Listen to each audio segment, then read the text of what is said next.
Evo nas na drugom delu tutoriala za pravljanje pivot tabela iz izvora koje sadrže veliku količinu podataka, odnosno iz tabela koji imaju preko 1.000.000 redova.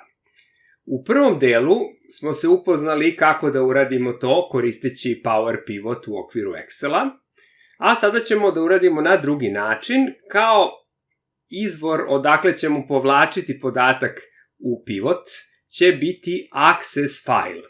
Access file ima mogućnost da prihvati u svoje tabele velike količine podataka, nije ograničen na broj redova kao kod Excela, nego slično kao kod Power Pivota, jedino ograničenje je veličina fajla koja ne sme da prelazi preko 2 GB. To znači da vi teoretski možete i tabele od 50 miliona redova imati u Accessu.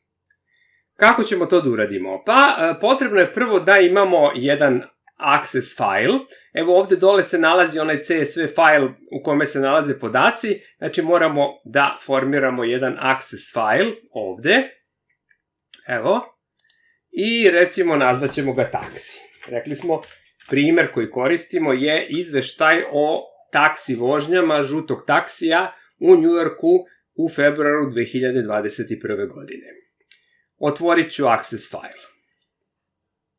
Ja sam rekao u onom prošlom delu, za ovu operaciju nije vam potrebno da poznajete rad u Accessu, inače Access je fenomenalan program, nažalost nešto je teži od Excela, pa nije postigao nikad takvu popularnost kao što ima Excel, ali ima zaista sjajne mogućnosti, može da pravi čitave aplikacije. Naravno, Accessom ćemo se baviti u narednim tutorijalima. Ali da vidimo ono što je sada nama potrebno, a to je da importujemo u Access podatke iz onog našeg CSV fajla. Samo pratite ovu proceduru, kažem, nije potrebno nikakvo predznanje u Accessu. Idemo u External Data karticu, ovdje imamo New Data Source, From File i ovdje uzimamo text file. Pričali smo da CSV file u stvari po svojoj prirodi spada u tekstualne fajlove. Sad ćemo da pronađemo taj file u okviru našeg računara. Evo idemo u pivot iz velikih tabela. Evo našeg CSV fajla. Otvorit ćemo ga. Pronađena je putanja i ostaje ova prva opcija da se ceo izvor prebaci u novu tabelu postojeće baze. Idemo dalje. Evo su naši podaci. Ono što možete da primetite da je između podataka znak zarez, ostaje ovo delimited opcija. Idemo na next. On je već ovde na osnovu onog prethodnog zareza stavio separator. Još jedan put da napomenem, to smo pričali malo u prethodnom delu, ako imate drugačiji region računara, može da se desi da su vam podaci razdvojeni tačka zarezom. U tom slučaju ovde ćete izabrati opciju semikolon. Takođe, primećujete da su u prvom redu u stvari naslovi, pa ćemo zbog toga štiklirati ovo first row contains field names. Field je inače termin alternativni za kolonu, znači polje je u stvari kao i kolona. Evo, pojavili su se naslovi. Idemo dalje. Ovde ne morate da uradite ništa. Ovde je takozvani primarni ključ. Malo duža priča oko toga. U svakom slučaju vama primarni ključ nije potreban, tako da ćete izabrati opciju broj 3. Idemo na next. I kako želimo da se zove ta naša tabela u ovoj bazi taksi, u principu ne morate da menjate naziv, možete, ali može i da ostane kako je bilo. Pa ću ja da kliknem ovde finish, on upravo radi import.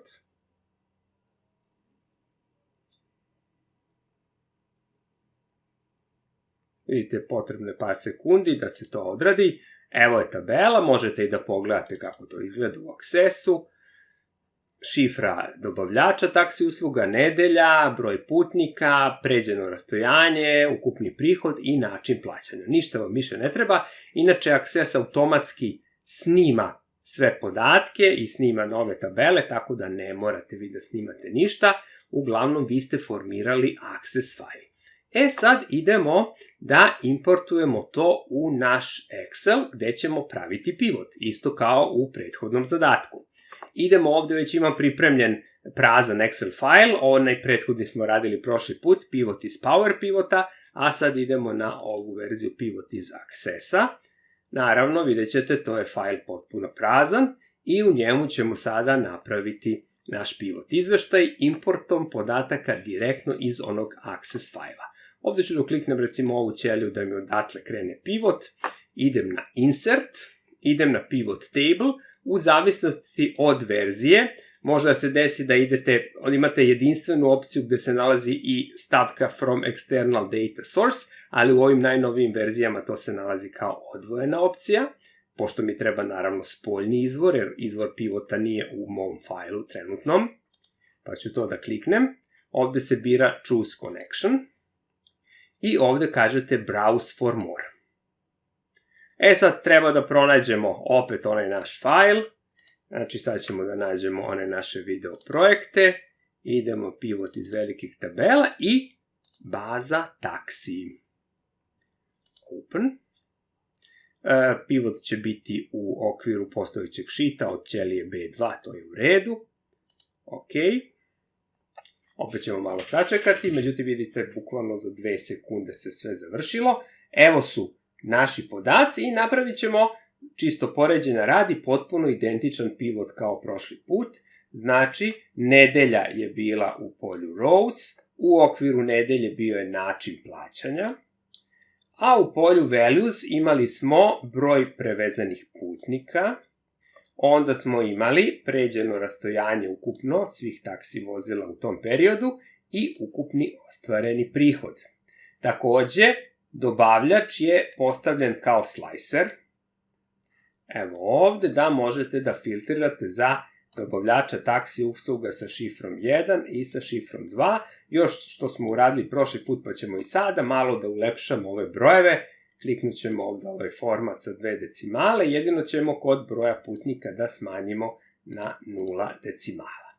I evo, to je ta naša pivot tabela dobijena na drugi način u odnosu na ono kako smo uradili preko Power Pivota.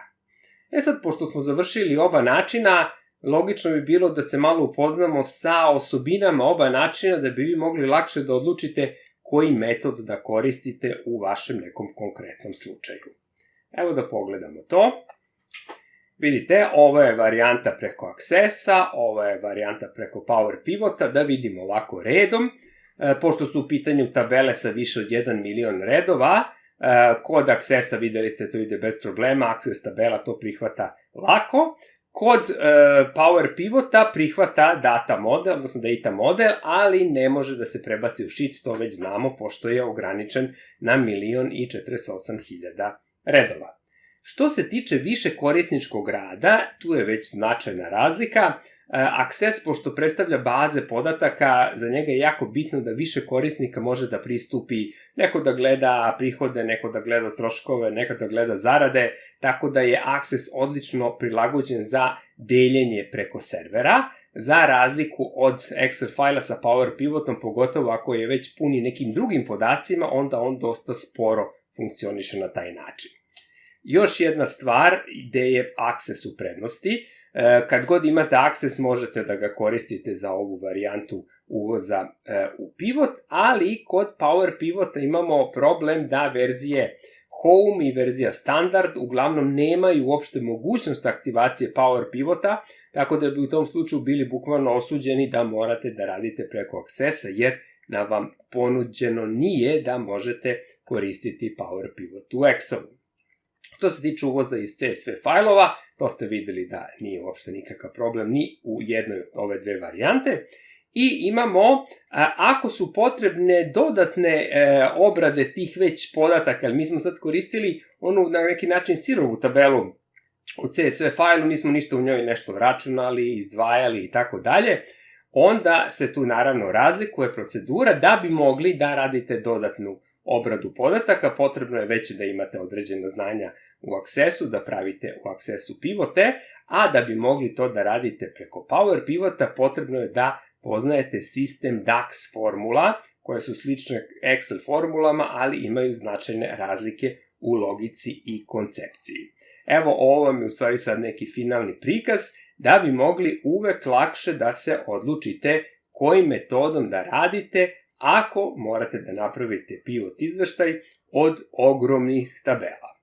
Hvala što ste nas gledali, vidimo se uskoro.